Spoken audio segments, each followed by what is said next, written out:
नमस्कार। आइए आज एक ऐसे सफर पर निकलते हैं, एक ऐसी जगह की बात करते हैं जहां प्रकृति और दिव्यता का एक अद्भुत संगम होता है। हम बात कर रहे हैं शिखर जी की, जिसे पारसनाथ पहाड़ी के नाम से भी जाना जाता है। देखिए, ये जगह सिर्फ झारखंड की सबसे ऊंची चोटी ही नहीं है, बल्कि जैन धर्म के लिए आस्था का सबसे बड़ा, सबसे पवित्र केंद्र भी है। और यही इसकी ये दोहरी पहचान इसे इतना ज्यादा खास बनाती है। तो सवाल ये उठता है कि आखिर इस जगह में ऐसा क्या है जो इसे इतना पवित्र बनाता है। चलिए जानते हैं। इसकी कहानी शुरू होती है इसकी विशालता से, इसकी ऊंचाई से। पारसनाथ पहाड़ी, जैसा कि आप देख रहे हैं, 1365 मीटर्स ऊंची है। ये इसे पूरे झारखंड राज्य की सबसे ऊंची चोटी बनाती है। लेकिन ये सिर्फ एक नंबर नहीं है, ये उस अटूट आस्था की चढ़ाई का प्रतीक है जिसे तीर्थयात्री अपने हर कदम पर महसूस करते हैं। और अब ये संख्या 20, इसका एक बहुत ही गहरा आध्यात्मिक महत्व है। जानते हैं क्यों? क्योंकि माना जाता है कि 24 जैन तीर्थंकरों में से 20 ने इसी पवित्र भूमि पर मोक्ष प्राप्त किया था। 20! तो अब आप समझ सकते हैं कि ये जगह सीधे सीधे मोक्ष की अवधारणा से जुड़ी हुई है, यानी कि जन्म और मृत्यु के चक्र से आजादी। असल में इस पहाड़ी का नाम भी भगवान पार्श्वनाथ के नाम पर ही रखा गया है, जो उन 20 तीर्थंकरों में से एक थे जिन्हें यहाँ परम शांति मिली थी। तो चलिए अब जरा इस पवित्र शिखर तक पहुँचने की जो असल यात्रा है, उस अनुभव की बात करते हैं। तो ये यात्रा शुरू होती है मधुबन नाम की जगह से। यहाँ से शिखर तक का रास्ता लगभग 9 से 10 किलोमीटर लंबा है।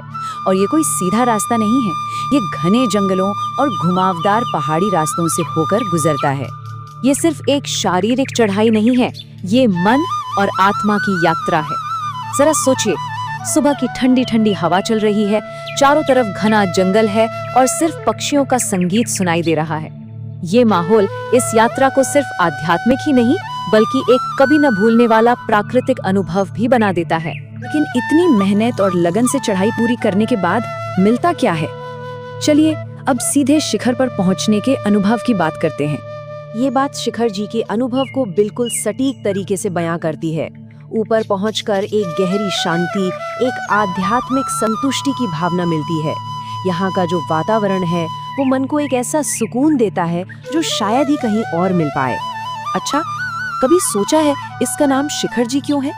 देखिए, शिखर का मतलब तो हम सब जानते हैं, चोटी, और जी हम सम्मान देने के लिए लगाते हैं। तो शिखर जी का मतलब सिर्फ एक ऊंची चोटी नहीं, बल्कि आदरणीय शिखर है।